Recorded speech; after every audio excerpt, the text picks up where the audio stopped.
welcome back to my channel, and I hope you're keeping well.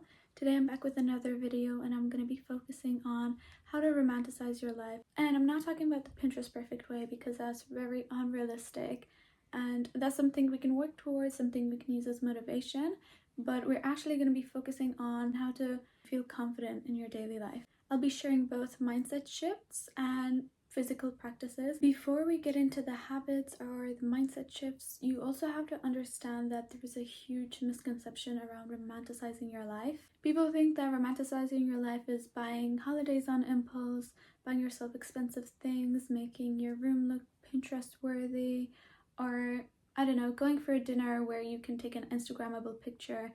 That's kind of like romanticizing your life. But that is unfortunately far from the truth, because I know definitely so many times you can take a nice picture, you have a nice picture, you'll upload it to Instagram, it'll be one of your best performing pictures or the best complimented picture, but that evening or that day when you took the picture, you might have not been feeling your best. And that's the whole misconception.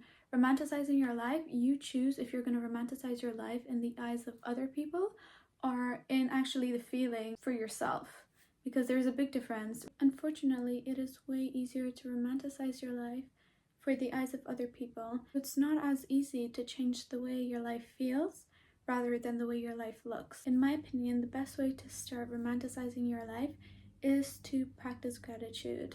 This can be backed up by science, because even with the hedonic adaptation, I think that's how you pronounce it, it's a psychological phenomenon where we quickly get used to new things. You desire a brand new car.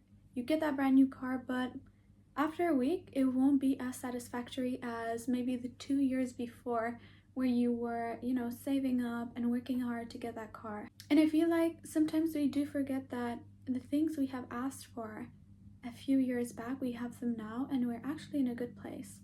So starting off with gratitude can kind of even change your perspective. Sometimes I feel like we all need that small bit of grounding, and to remember that a lot of things we asked for we have, and we just kind of disregarded them.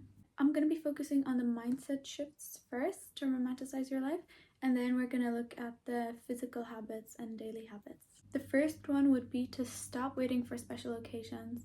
I feel like this has been engraved into us in so many different ways, even going down to clothing. It's not the same as kind of saving sentimental things, like let's say your grandma's old watch or something that has been passed down from generation to generation, but it's the simple things, like a new top you buy. You do not have to wait for a special moment. The next Tuesday you go out for coffee with your friends, that is a special occasion if you make it a special occasion. Leaving the nicer things for specific dates and days instantly programs you to thinking that the present moment is not that special, is not that worthy, which immediately sets the wrong mindset to everything else you're going to be doing that day. Mindset shift number 2 might sound a small bit cheesy, but it is crucial. It's being the main character in your own story. And I'm not talking about arrogance, I'm not talking about ignorance of other people around you and just kind of being self-centered. I'm talking about taking up the space you need and realizing that you're worthy of attention. Don't treat yourself the way you wouldn't treat your best friend. Don't talk to yourself the way you wouldn't talk to your best friend. Don't pick yourself apart the way you would pick someone else apart who you've just seen walking on the street. You have to treat yourself like someone you'd look up to, because if you're not going to give yourself attention, if you're not going to look after yourself, no one else will be willing to do that either. And then that immediately opens up the doors for negative energy from other people. And the last mindset shift would be cognitive reframing. This is basically you identifying a negative thought, a negative event, a negative perspective review, and changing it into something more positive. I know this definitely works, and I'll give you an example of how I use this. I usually dread doing my laundry because now I have a double bed. It takes more effort, it takes more energy, it takes a long time also. But how I used to see it is, it's simply a chore. You have to do it, it's a chore, it's boring, no one wants to do it, right? But how I view it as now is, after I take off the sheets and I wash them, I have that 1 to 2 hour span to do anything I want, right? And then after the sheets are washed and dried, I have clean bed sheets. And obviously, who doesn't like sleeping in clean bed sheets? It's good for your skin, good for your face, good for your hair, especially if you're using satin pillowcases. But changing your perspective simply like that can make you less miserable while doing daily tasks. And I know there are certain things that maybe you can change into positive perspectives, like let's say cleaning the bathroom or even doing the dishes, but we can focus on the simple tasks that you can change. Now I'm going to focus on the daily habits to romanticize your life. The first one is to create your own environment, and I'm especially talking about your room. If you're not sharing the house, then your whole house. If you're sharing the house, your personal room, your personal space. Your space should be made as cozy as possible for you to kind of reset, recharge, to enjoy and look forward to coming home, resting. At the same time, try your best to separate your work corner from your resting or sleeping corner. Those two energies can clash and interfere with your resting period, especially. One way to do this is by simply decorating. Put a few posters up, buy some candles, maybe light one or two every evening while you're doing your evening scroll or you're doing your 5 to 10 minute read. Especially if you have laminate or wooden flooring, buy yourself a rug.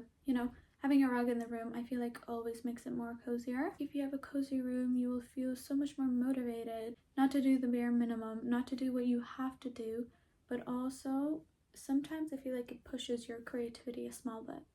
You have to slow down, especially during the small daily moments. In particular, I feel like it's important to slow down when you're having breakfast, when you're having your morning tea, when you're having your breakfast. Do not rush it. I know it's very hard to do this in the morning, but I suggest waking up 5 to 10, best 15 minutes earlier, so you wouldn't have to rush eating your breakfast or drinking your tea. Also, attempt to eat breakfast without doom scrolling, or if you can't put the phone down, then at least play something on YouTube or, I don't know, Instagram. But in more long form content, not the 5-second videos, because those themselves can feel like you're rushing. And most of the time also, it's just useless information.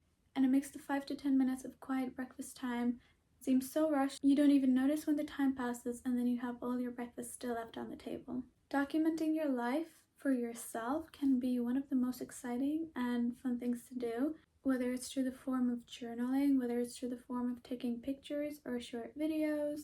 It can be so fun and exciting to do. Imagine after every single day, you come home, you're in your cozy room, you sit down on the rug, and you just, spend 2 to 3 minutes writing down what you did that day. And then after 2 months, it's so nice to flick back and kind of see what you got up to in the previous few weeks. And a lot of times you can also identify a lot of growth that way. And coming back to the hedonic adaptation, you get used to the progress. You don't see it sometimes. So when you look back like that, you have a moment to actually take pride in yourself.